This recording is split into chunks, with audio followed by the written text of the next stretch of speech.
നമസ്കാരം. നമ്മൾ ഓർഗാനിക് കേരളത്തിൻ്റെ ഈ ആഴ്ചയിലെ വീഡിയോയിൽ നമ്മൾ ഇച്ചിരി രസകരമായൊരു കാര്യത്തെ പറ്റിയിട്ടാണ്, ഒരു വിഷയത്തെ പറ്റിയിട്ടാണ് സംസാരിക്കുന്നത്. പല ആളുകൾക്കും അറിയാത്തതും എന്നാൽ നമ്മുടെ കുറച്ച് കാലങ്ങളായിട്ട് ഈ കാർഷിക മേഖലയിൽ നിൽക്കുന്ന ആളുകൾക്ക് വളരെ നന്നായിട്ട് കൈകാര്യം ചെയ്യുന്നതുമായിട്ടുള്ളൊരു വിഷയമാണ്. കേൾക്കുമ്പോൾ നമുക്ക് വളരെ സിമ്പിളാണെന്ന് തോന്നും, എന്നാൽ അതൊരു കർഷകനെ സംബന്ധിച്ചിട്ട് വളരെ പ്രധാനപ്പെട്ടൊരു കാര്യമാണ്. അതായത് നമ്മൾ ഇന്ന് പറയാൻ പോകുന്നത് നമ്മുടെ തോട്ടങ്ങൾ, നമ്മളെ സാധാരണ വീടും പരിസരവും ഒക്കെ അടങ്ങിയിട്ടുള്ള നമ്മുടെ ചെറിയ തോട്ടങ്ങളെല്ലാം തന്നെ പല കർഷകരും ഈ പുകയ്ക്കുന്നത് കാണാം. ഇതൊരു പ്രത്യേക സമയത്ത് ആണ് ഇത് പുകയ്ക്കുക. ഇതിന് ഒരുപാട് ഗുണങ്ങളുണ്ട്, ഇതിൻ്റെ ബാക്കിൽ ഒരുപാട് കാര്യങ്ങളുണ്ട്. എന്നാൽ പല ആളുകൾക്കും ഇതെന്തിനാണെന്നറിയില്ല. ചില ആളുകൾ വെറുതെ നമ്മളെ വീട്ടിലുള്ള ചപ്പവും കാര്യങ്ങളൊക്കെ കൂടി എടുത്ത് നേരെ കത്തിച്ച് ഇത് പുകയ്ക്കും. ചില ആളുകൾ ഇതിൻ്റെ ഒരു ശരിയായ രീതിയിലൂടെ അത് ചെയ്യും. അപ്പോൾ എന്തിനാണ് നമ്മൾ ഇപ്രാവശ്യം ചർച്ച ചെയ്യുന്നത്, എന്തിനാണ് നമ്മൾ കൃഷിസ്ഥലം പുകയ്ക്കുന്നത് എന്നാണ്. അപ്പോൾ നമുക്ക് എന്തിനാണ് നമ്മുടെ തോട്ടം പുകയ്ക്കുന്നത്, അതിൻ്റെ ആവശ്യം എന്താണെന്ന് നമ്മുടെ ഈ വീഡിയോയിലൂടെ കാണാം. ഇത് നമുക്ക് പറഞ്ഞു തരുന്നത് മുൻകാലങ്ങളിൽ നമ്മൾ വീഡിയോ ഒക്കെ ചെയ്ത പോലെ തന്നെയുള്ള നമ്മുടെ ഉണ്ണിയേട്ടൻ തന്നെയാണ്, രാമകൃഷ്ണൻ എന്ന ഉണ്ണിയേട്ടൻ തന്നെയാണ്, ചെർപ്പുളശ്ശേരിക്കടുത്ത്, പാലക്കാട് ജില്ലയിലെ ചെർപ്പുളശ്ശേരിക്കടുത്ത്. അപ്പോൾ നമുക്ക് ഉണ്ണിയേട്ടൻ ഇത് വളരെ വിശദമായിട്ട് പറഞ്ഞു തരും, എങ്ങനെയാണ് എന്ത് കാര്യത്തിന് വേണ്ടിയാണ് ഈ തോട്ടം പുകയ്ക്കുന്നത് എന്നുള്ളത്. അപ്പോൾ നമ്മുടെ കഴിഞ്ഞ വീഡിയോയിലൊക്കെ പറഞ്ഞ പോലെ തന്നെ നമ്മുടെ ഫേസ്ബുക്ക് പേജ് ഫോളോ ചെയ്യുക, നമ്മുടെ കൂടെ തന്നെ ഉണ്ടാവുക. നമുക്ക് എത്രയും പെട്ടെന്ന് നമ്മുടെ വീഡിയോയിലേക്ക് പോകാം, ഈ കാര്യം എന്താണെന്ന് അറിയാം. ഉണ്ണിയേട്ടാ പറഞ്ഞോളൂ. ഇന്ന് എന്താണ് നമ്മൾ കാണിക്കാൻ പോണേ, ആളുകൾക്ക് എന്താ പറഞ്ഞു കൊടുക്കാൻ പോണേ, നല്ലൊരു കാർഷിക ആളുകൾക്ക് ഇപ്പൊ എന്താ കാണിക്കാനുള്ളത്? ഇപ്പൊ ഞാൻ തോട്ടത്തിൽ ഇപ്പൊ ചെയ്യണത് തന്നെ. കാരണം എന്താണ്, എന്തോ കുറച്ച് നന്നായിട്ട് ഞാൻ ഇപ്പൊ തോട്ടം നനനിർത്തി. എന്താ കാരണം? ഇന്നിപ്പോ ഇടവും 15 ഇന്ന് കാലവർഷം ധാരാളം തുടങ്ങേണ്ട ഒരു ദിവസമാണ്, പെയ്യുന്നതാണ് പ്രതീക്ഷ. ഇപ്പൊ നനച്ചിട്ട് 4-5 ദിവസമായി, ഇനി നനക്കണില്ല. അപ്പൊ ഈ നനയ്ക്കുമ്പോ തോട്ടത്തില് കവുങ്ങിന്റെ തെങ്ങിന്റെ ഒക്കെ ചോട്ടില് പാള വീഴണമൊക്കെ അതിന്റെ ചോട്ടിലിടുക, ഒന്നിനെടുത്ത് ഒഴിവാക്കില്ല. ഒരു വർഷം വീഴുന്നത് കംപ്ലീറ്റ് വാള് തുലാമാസം കൊത്തു കഴിഞ്ഞാൽ പിന്നെ അന്ന് മുഴുവൻ പാളി അതിന്റെ ചോട്ടില് തുലാമാസത്തിലാണ് ഉണ്ണിയേട്ടപ്പെടുത്തി മളക്കിയിരുന്നത്. അപ്പൊ അത് കഴിഞ്ഞാൽ തോട്ടത്തിൽ ആ പാളങ്ങനെ അടുക്കിയിട്ട് കഴിഞ്ഞ് ഇപ്പോൾ മഴ പെയ്യാൻ തുടങ്ങിയ പിന്നെ നമുക്ക് ഈ തോട്ടം പോയ്ക്കണം. അതെന്താണ്, എന്തിനാണ് പോയച്ച അണുക്കൾ വണ്ട്. ഇപ്പൊ നമ്മൾ കുറച്ച് നേരത്തെയാണ് ഇത് സന്ധ്യാകുമ്പോൾ ചെയ്യണ്ട, ഞാൻ മഴ പെയ്യുന്നുള്ള പേടിയോണ്ടാ. ഇല്ലെങ്കിൽ ഇപ്പൊ ഇത് സന്ധ്യയാകുമ്പോൾ വിളക്ക് വെച്ചതിന് ശേഷം ചെയ്യുള്ളൂ. എന്നാലും കുറച്ച് ഞാൻ ചെയ്യും, രാത്രി കുറച്ച് പോയ്ക്കും. പിന്നെ രാത്രി സമയത്ത് തോട്ടത്തിൽ ഈ ചപ്പും ചവറും ഇതെല്ലാം കൂട്ടി ആദ്യം പാളയൊക്കെ അടുക്കിയിടുക, ഉണങ്ങിയ പാളയൊക്കെ അടുക്കിയിടുക, എന്നിട്ട് തെങ്ങുംപട്ട വെട്ടി അടുക്കിയിടുക.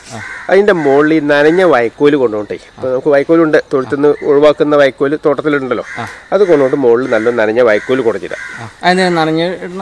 ഈ തോട്ടത്തിൽ ഒന്നിച്ച് ആളി കത്തരുത്. ആളി കത്തിയ തെങ്ങിനും കവുങ്ങിനും കുരുമുളകിനും ഈ നിൽക്കുന്ന കുരുമുളകിലേക്കൊക്കെ കേടുവരും കേട്ടോ. അപ്പോൾ ഇത് വേണ്ട എങ്ങനെയാച്ചപ്പോ ഞാനൊക്കെ ചെയ്യണ എങ്ങനെയാ, നല്ലൊരു കുഴി കുത്തുക, ഒരു വാഴക്കുഴി കുത്തുക. അതിന്റെ മുകളിൽ ഈ പിന്നെ തെങ്ങും പട്ടയും കവുങ്ങും പട്ടയും ഇതൊക്കെ കൂട്ടി അതിന്റെ മുകളിൽ ഈ വൈക്കോലും നനഞ്ഞ വാഴഞ്ചപ്പ് ഇതൊക്കെ അതിന്റെ മുകളിൽ ഔക്കിയിടും. എന്നിട്ട് പതുക്കെ ഒരു സൈഡിൽ നല്ല ഉണങ്ങിയ വൈക്കോലും പട്ടയൊക്കെ ഉള്ളോടത്തിൽ കൊണ്ടുപോയി തീ കൊടുത്തു കഴിഞ്ഞാൽ ഇതിങ്ങനെ ബൂന്ന് നിന്ന് പുകഞ്ഞു കഴിഞ്ഞാൽ രാത്രി സമയങ്ങളിൽ ഈ വണ്ട് ഉണ്ട്, തെങ്ങ് കുത്തുന്ന വലിയ വണ്ടുണ്ട്, കൊമ്പൻചെല്ലി എന്നൊക്കെ പറയുന്ന ആ സാധനമൊക്കെ വന്ന് ഈ തെയ്യിന്റെയും പുകയുടെയും നിറം കണ്ട അവിടെ വന്ന് ചാടും. വണ്ട് വരും, വെളിച്ചം കണ്ടോടത്തേക്ക് വരും. പുകഞ്ഞ് നിൽക്കണ തീ കണ്ട സ്ഥലത്തേക്ക് വരും. അപ്പൊ ഈ തീയും പുകയും കൂടിയും കണ്ടു കഴിഞ്ഞാൽ ഇവരെയൊക്കെ പിടിക്കാനുള്ളൊരു കെണിയാണ് കേട്ടോ. കീടങ്ങളെ അകറ്റാൻ ഉള്ള ഒന്നും ആണ്. ഇപ്പൊ നമ്മുടെ വീട്ടില് സാമ്പ്രാണി വെച്ച് പോയിക്കില്ലേ, അതേമാതിരി തോട്ടത്തില് സാമ്പ്രാണിയല്ല മറ്റെന്തെങ്കിലും വെച്ച് പോയിക്കാന്നർത്ഥം. അതുപോലെയാണ് പ്ലാസ്റ്റിക് ഒഴിച്ച് മറ്റെന്തെങ്കിലും സാധനങ്ങളൊക്കെ വെച്ച് കത്തിച്ചു കഴിഞ്ഞാൽ പോയാൽ തോട്ടത്തിൽ നല്ലതാ. ഇത് ശരിക്കും ഇങ്ങനെ വേനൽക്കാലത്ത് ചെയ്യും. വേനൽക്കാലത്ത് ചെയ്യരുത്. മഴ തുടങ്ങിയതിന് ശേഷം തോട്ടത്തിൽ വേനലിലേക്ക് തീയിടരുത്. തോട്ടത്തിൽ തീയിട്ടാതെ തീയിന്റെ ചെറിയ നാളം തട്ടിക്കഴിഞ്ഞാൽ ആ തോട്ടം ഇത് നശിക്കും. മുളകുവള്ളി ശരിക്കും 2 മഴ പെയ്ത് കാലവർഷം തുടങ്ങുമ്പോൾ തോട്ടത്തിൽ വൈകുന്നേരത്ത് പോയിക്കുകയാണെങ്കിൽ വലിയ ഗുണം ചെയ്യും. ഇത് ശരിക്കും വാഴയുടെ കുഴിയാണെങ്കിൽ ഈ പോയ്ക്കലൊക്കെ കഴിഞ്ഞ് 2 ദിവസം കഴിഞ്ഞാൽ ഇതിൽ വഴങ്ങന്ന് വെച്ചാൽ സൂപ്പറായില്ലേ, അതിലെല്ലാം ആയില്ലേ, കത്തിക്കലും ആയി, ചാരമായി, എല്ലാം ആയില്ലേ. അപ്പൊ 2 പണിയായി കേട്ടോ. ഇത് കത്തിക്കേട്ടോ, അത് നോക്കിക്കോളൂ. ഇതെല്ലാ കൊല്ലം ഉണ്ണിയേട്ടൻ ചെയ്യാറുണ്ടോ? എല്ലാ വർഷവും ചെയ്യും. എല്ലാ വർഷവും ചെയ്യും. എല്ലാ വർഷവും ചെയ്യണം അല്ലേ? ഓ, ഇങ്ങനെ പുകയണം.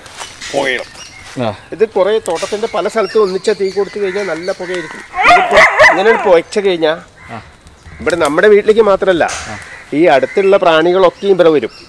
തോട്ടത്തിന്റെ ചുറ്റുപാടുള്ള ആളുകളോടും കൃഷി നടത്തുന്നവരൊക്കെ ഉണ്ടെങ്കിലൊക്കെ ശരിക്കും എങ്ങനെയാ വേണ്ടിച്ചാൽ 4 തെങ്ങിന്റെ നടുകില് 4 തെങ്ങിന്റെ നടുകില് ഒരു കൂട്ടി ഓരോ 4 തെങ്ങിനും ഇങ്ങനെ പോയ്ക്കുക. ആ പോയ്ക്കുന്നതൊക്കെ ഒന്നിച്ച് പോയ്ക്കുക.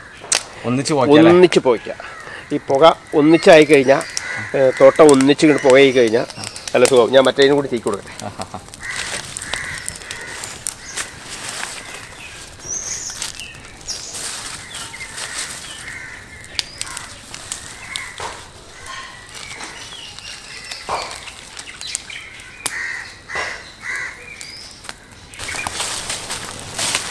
ഇതിപ്പോ എന്തറിയോ, നനഞ്ഞ വാഴപ്പിണ്ടിയാ.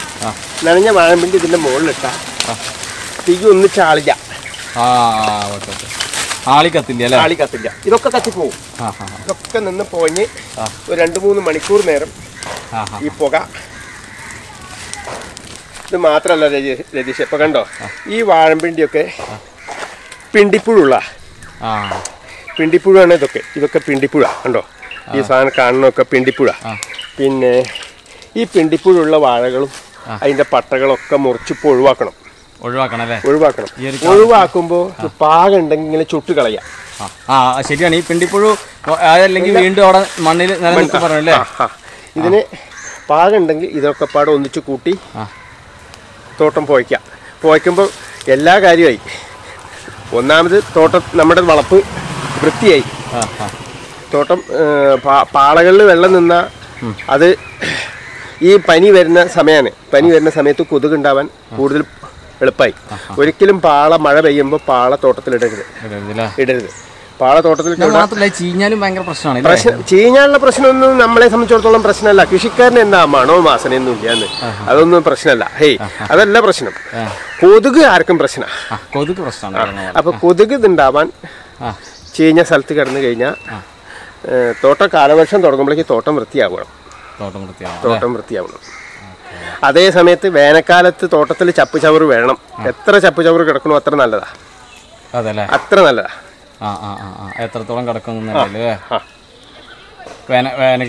വേനൽക്കാലത്ത് എന്ന് പറഞ്ഞാൽ ചെറിയ നനവുണ്ടായാലും ആ ഈർപ്പത്തിനെ നിലനിർത്തുന്ന അർത്ഥം. ശരിക്കും ഇത് കത്തിക്കുന്നതോടെ ഈ പിണ്ടിപ്പുഴു ശരിക്കും എല്ലാ കർഷകരും അനുഭവിക്കുന്ന വലിയൊരു പ്രശ്നമാണ്. പിണ്ടിപ്പുഴല്ല, നമ്മൾ അറിയാത്ത ഒരുപാട് കീടങ്ങൾ ഇവിടെ ഉണ്ട്. അവരൊക്കെ നശിപ്പിക്കാനുള്ള ഒരു സാധനമാണ്. ഇപ്പൊ നോക്കൂ, അവിടെ ഒന്ന് തിരിച്ചു നോക്കൂ, ആ ഭാഗത്തേക്ക് ഒന്ന് ക്യാമറ തിരിച്ചു നോക്കൂ.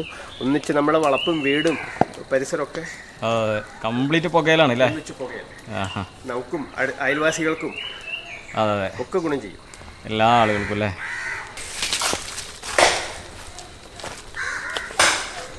രതീഷേ, ഇത് നനഞ്ഞ വൈക്കോലാണ്.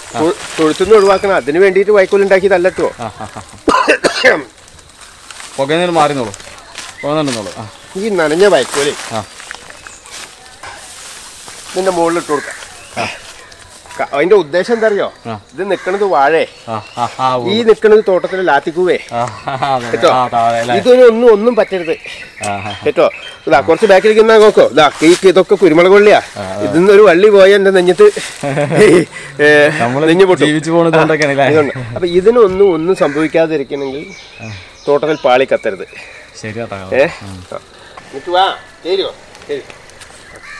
ഇങ്ങോട്ട് കേൾക്കോ. അപ്പൊ ഈ പുകയത്ത് എന്റെ കുട്ടി കിടക്കുമ്പോഴേ നിക്കണേ കണ്ടാ. ഈ പുകയത്ത് എന്റെ ആൾക്കൊരു പ്രശ്നമില്ല. അത് പ്രശ്നം. ഈ പുകയത്ത് അത് എന്താ വെച്ചാ പുകയില്ലായിട്ടല്ല, അവനും എന്റെ മാതിരി തന്നെ ഈ പുകയിൽ ഇന്നെ ചുറ്റിപ്പറ്റി ജീവിക്കണവനല്ലേ.